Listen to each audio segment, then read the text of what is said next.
My name is Sophie Warth, she, her pronouns. I'm studying food and culture here at UVM. It's an individually designed major, so I'm looking at food through the human experience. And I also have a Spanish minor and psychological science minor.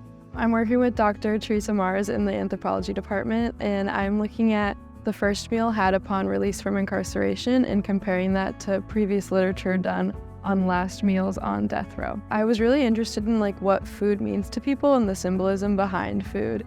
And then I stumbled upon this artist, Julie Green, and they were actually doing an art project about last meals, and they were documenting every last meal on these ceramic blue plates. They started to do a project on first meals, and they had an untimely death, and so seeing that kind of incomplete project kind of gave me the motivation to think of how to connect that to a thesis and create my topic.